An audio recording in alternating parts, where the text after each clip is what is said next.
The sun is shining, the birds are chirping, the bacon is sizzling. Welcome to the Daily Swole.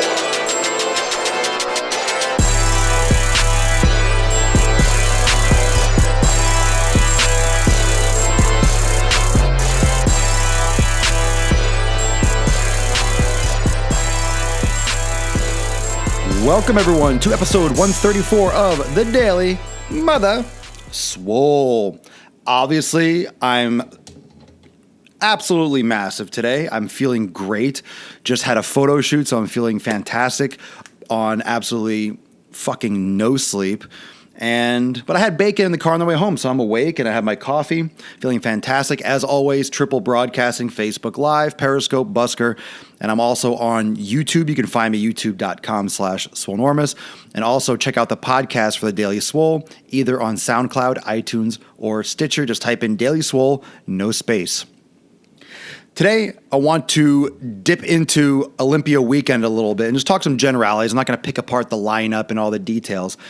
But if you don't watch the Olympia and you're into fitness, you're missing out. And I'm not talking about just seeing, oh, but they're all greased up and it's really extreme and they're huge. This is just an open discussion. I'm not, none of this is planned. I don't have any specific thing I want to talk about per se. But I want to just go over the awe when I watch these women do the fitness in the Olympia. And by the way, last night they streamed a lot of it. You can see it again tonight, starting at 7 p.m. Was it 7 p.m.? No, 10 p.m. 10 p.m. Eastern Time, 7 p.m. Pacific. And it streams live for free on Amazon. So you can check it out for free. Go to Amazon.com, and it's free on Amazon. The Olympia 2016 weekend. So there's so many different aspects of the Olympia, and this is the best in the world. So these are all people. The interesting thing is these are all people that won competitions. These are all people that won competitions and qualified to be in the Olympia. So these are all champions, and it's the champion of champions. So you have people that have won shows throughout the year, like maybe multiple shows, and they're coming here and they're competing to hope to win the biggest show of all the champions. So this is the big, big, big one. It's like the Super Bowl of all the Super Bowls. And the challenge here is that for the Super Bowl, you don't have to be at your best all year round. I don't know. It's so much more complex, fitness and having it be every aspect of your life, whereas a sport a lot of times is a certain portion of your life. Fitness is your personal life. It's your professional life. These people just do so much, and I know they take a lot of enhancements, they take anabolics, but their training is still ever the more rigorous and ever the more intense, and the routines they have to put on, it's just amazing to watch what the human body is capable of when, put in these situations, when it's allowed to, expand upon these certain specifics, like to get a lot of muscle or to have flexibility, mobility, performance. And it's just amazing to look at the body and look at it fully developed and see the muscle separation. And it's like a cartoon. It's like a statue of Greek gods on stage. And there's a lot of different aspects. There's the 212-pound division where you cannot be over 212 pounds. So you have these people that are 5'4", these guys are 5'6", 5'7", 5'8", and it's shockingly amazing how much muscle and how much mass and thickness you can pack onto a frame under 212 pounds, how big you can look and still be under 212 pounds. Then you have the Olympia, of course. These guys are 240, 250, and they're huge. And this is all popularized back in the day when Arnold they started making the movie Pumping Iron, and the Mr. Olympia has been around since the late 50s. It's an interesting aspect of fitness. And I really encourage anyone, if you have the ability to watch and to, if you have any interest in the human body and in physique, and just to see what the body looks like, exaggerated. You should watch the Olympia competition. If you've never done it, you should at least do it once. It's entertaining, it's fun, it's fascinating, especially if you've never seen it, just to give it a chance.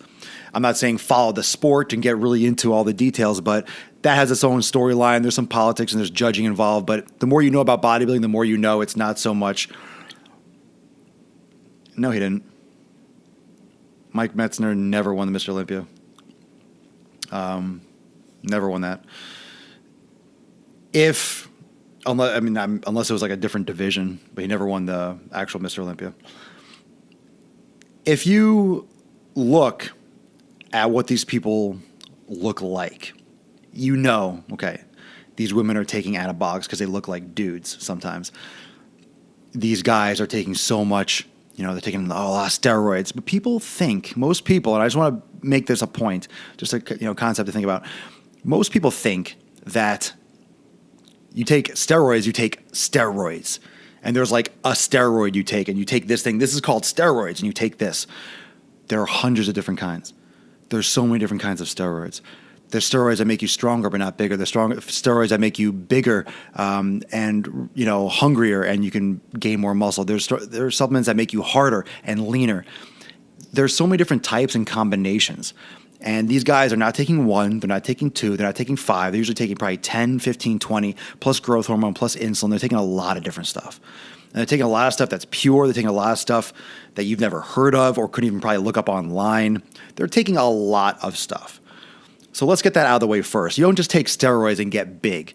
In combination with that, you're training hard for 10, 15, 20 years to get this kind of muscle mass, maturity, density, shape. On top of that, on top of the steroids, on top of doing everything perfectly and really intensely for years on end, you have to get the timing just right to look absolutely perfectly dry at that moment, at that point on stage. In addition to that, you have to know posing, and you have to practice posing regularly so you hit your pose and show your muscle. All that hard-earned muscle, you still have to show it off and show the angle and contract them all. If you ever tried posing, you would be exhausted. I guarantee if I took anyone, and I'm not an expert at posing by any stretch, I took you through some posing. Okay, so he didn't win the Mr. Olympia competition, though. On Periscope, he didn't.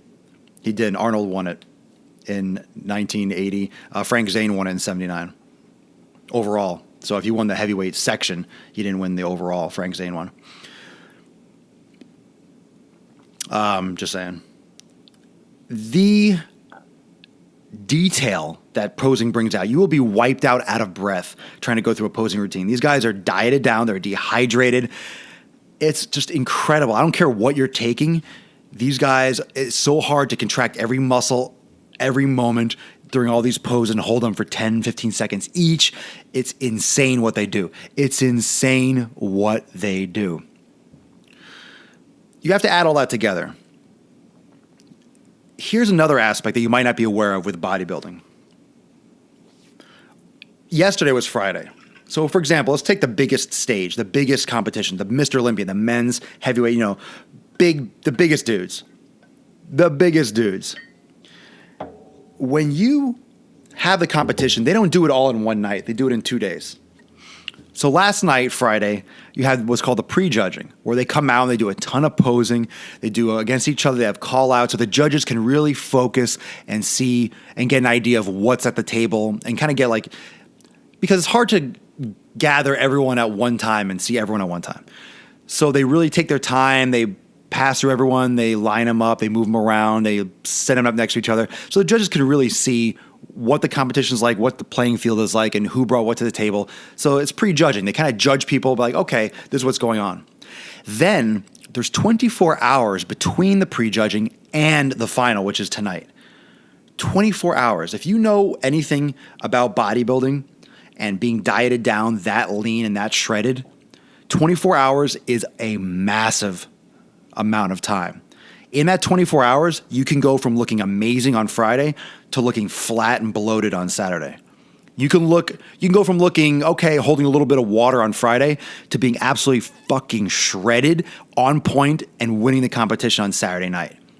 And that's what Phil Heath, the champion, has been doing. He's just he sometimes might be a little bit more soft, not soft, but a little more water on Friday, and then just shred up on Saturday. It is absolutely incredible what can happen to the body, because don't forget, the body is so sensitive and so on a brink when you're that dieted down. It's so sensitive to carbs. It's so sensitive to water. You eat too much food, eat too much carbs, eat too many carbs, you're going to bloat, because carbs bring in water. Not to mention your body's in a hardcore dieted state. Any kind of water, your body's going to retain it like crazy. So there's a fine balance of what you can do. You don't want to get flat, because you can lose the competition the next night. So you have to bring it 2 days in a row on point. And it's amazing. Even the best people, these are the best people in the world. And it doesn't matter how big you are. It doesn't matter how symmetrical you are. You also have to be conditioned. So being the best in the world and winning these competitions like the Mr. Olympia, and not just to win it, like Phil Heath, I think he's won it 5 times already. To be at that point where you've won it every year, it's not a mistake. It's not he won it again. Wow, he's just really good. It's a science. It's a perfection. It's knowing your body to a T, knowing exactly what you have to do to bring the exact same physique and better every freaking year. It's insane. And that's part of the challenge. That's why a lot of people don't win these competitions really young, because it takes time to figure out what your body reacts to a week out for the competition. There's a lot of people that look great 2 weeks out before a competition and then come in looking flat. Or they look great a couple days out and they come in, they're retaining water because they changed something or they mixed something up and they lost the look that they had. They keep everything scientifically and like written down because they want to know exactly, okay, I'll tweak this next year and see if this works. Once you find your equation, then you start winning and you start really making a difference. But a lot of it's figuring out what works best for your body. And these guys that are at the top level really know what they're doing. And it's super, super interesting. Super interesting to see what the body is capable of and what these guys go through. The more you know about bodybuilding, regardless of the anabolics and the drugs, if you know enough about bodybuilding, you know enough to respect the shit out of the hard work of these guys. Don't forget, it's their choice. They're not imposing on anyone. They're not promoting it like, oh, steroids are good. No one talks about it. It's just an unwritten, like everyone knows, okay, they're taking a lot of stuff. But that's their choice. It's amazing what these guys can do and to the freaking absolute minuscule detail and just nail it. And it's very, very impressive. And before you start writing it off like, oh, it's clowns, it's ridiculous, it might not be for you, but it is certainly impressive to watch. The more you know about bodybuilding, what they have to go through and what the things are, try being lean for 4 months, 5 months, be dieting down hard. And you have to change your training as you get closer because you get weaker and going low carb and you just can feel like shit. Steroids are not. And they're doing shows like a couple weeks before to qualify, and then they have to maintain that for 3 weeks just to get it right on point on that day and then do it 2 days in a row. It's exhausting. It wipes people out. And a lot of times these bodybuilders take a couple months off after a competition like this because it's so stressful for so long. They have to let the body physically and just mentally recover from just being destroyed for so long. So if you have a chance, turn it on tonight. Chances are, my prediction is that Phil Heath is going to win. Kevin Levrone just doesn't look anything like anything that can even compete or even place. But he's 52 years old and he was competing, so it's still impressive. And his posing routine is going to be phenomenal anyway. So you have a 52-year-old competing in the mix. He hasn't competed in like 14 years. You have a lot of great people that are just shredded, absolutely massively cut. Phil Heath is going to win, but the rest of them, it's going to be kind of interesting who takes second through fifth or sixth. I don't know. I like to watch it. It's just fun to see. And the 212 division is great. See how big someone can get and still be under 212 pounds. They're short guys a lot of times, but it's just the definition, the dryness, the shape. They pack them on everywhere. It's so crazy to see. Just watch it for me. Watch it for yourself. Give it a shot. It streams on Amazon. Just type in Olympia 2016, stream on Amazon, and it's free. And you can watch it. It starts at 10 p.m. Eastern time tonight. Check it out. Google it in your browser and take a look and make sure you got the right time and everything. But I would take a look, see, enjoy it, appreciate the fact that people go through this stuff and that's amazing what the human body can do. Just super cool. And it gets me amped to watch it. Another thing is it gets me amped. It gets me amped to work out harder. It's like, it makes me want to get big again and just like train hard. So definitely amped to watch it tonight. Enjoy the rest of your Saturday. If you're in Florida, beautiful freaking day. If you're anywhere, I hope it's nice where you are. And I will see everyone tomorrow at 12 noon, of course, Eastern time on the Daily Mother Swole for episode, 135 tomorrow? Say 134, I said? Yeah, for episode 135 of the Daily Swole tomorrow at 12 noon Eastern time. Peace out, everyone. Enjoy the rest of your Saturday.